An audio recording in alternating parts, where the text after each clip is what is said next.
Hi everyone. Today we're going to talk a little bit about our algorithm first floor finder, which we call F3. This is a robust method based on deep feature fusion for automated first floor height estimation of suburban buildings.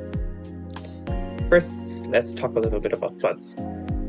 Now, the intensity and severity of floods, as we all know, are increasing worldwide. While Canada might seem immune to such disasters because of its cold climate, it's really not. Take the July 2024 flood, for example, in areas around the GTA. It caused extensive damage all around. Suburban infrastructure was particularly vulnerable, with factors like poor drainage and development on floodplains extending the risks. So how do we protect our suburban infrastructure and make it more resilient to floods? The first step would be to identify which particular suburban area are most prone to flooding.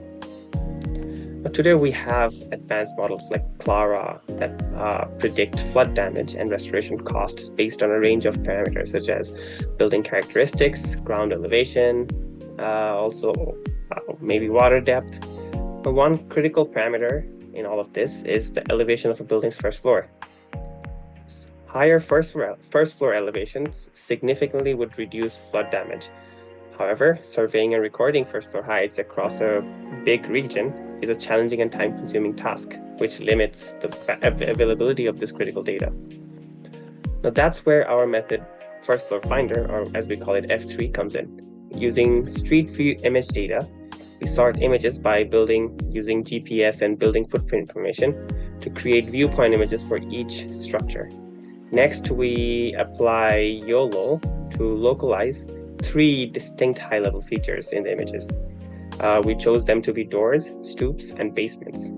These all provide vital clues about the building's first floor height.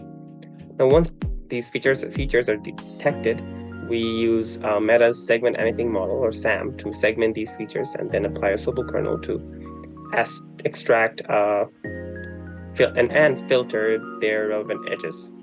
Now, this edge data, combined with the ground information, are used to query 3D information. And then we use Ransack to fit lines and planes to estimate the perpendicular height of the features above ground. The height values from each feature across all viewpoints are then compiled into a bin. And we also extract low-level features such as pixel-level distances of the detected feature, mean average precision during detection, and detection confidence. These all are included because they indicate the reliability of each height value that we collected from all the viewpoints. Finally, all this information is processed into a tensor, which we pass into our proposed deep feature fusion network.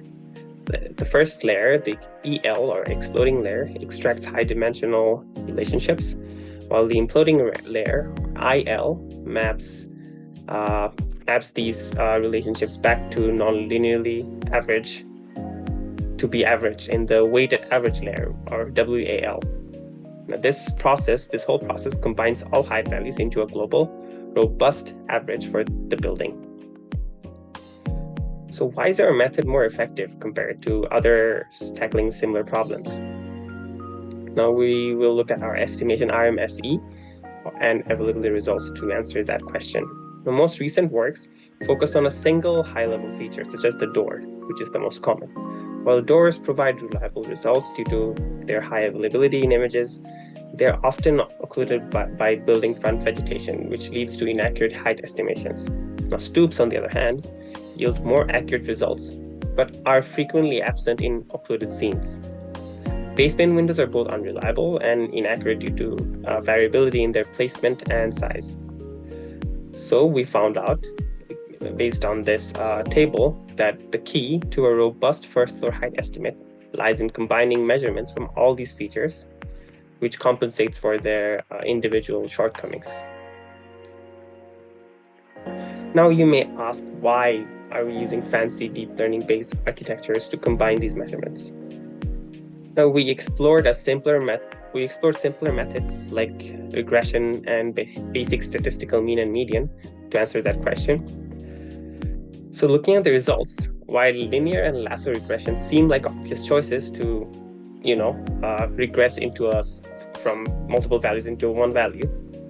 They fail, as we see in the table, because they flatten the multi-dimensional data that we have, which loses the spatial resolution and introduces false ordinal relationships that linear lasso regressions tends to learn. Now, statistical methods like mean and median perform slightly better, but still fall short. In cases where features are heavily occluded, the spread of the data increases, as we can see in the bar chart here. And that pulls the mean and median away from the ground truth.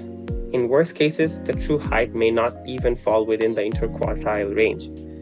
This demonstrates the necessity of a deep learning-based fusion approach, which dynamically weighs and averages parameters, delivering far more accurate results.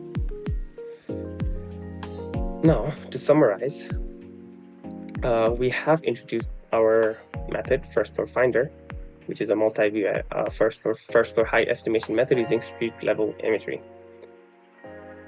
Our method achieves high accuracy and reliability, overcoming challenges like occlusion and feature variability. Future improvements may include incorporating additional features and better data sets to refine our approach further. Thank you.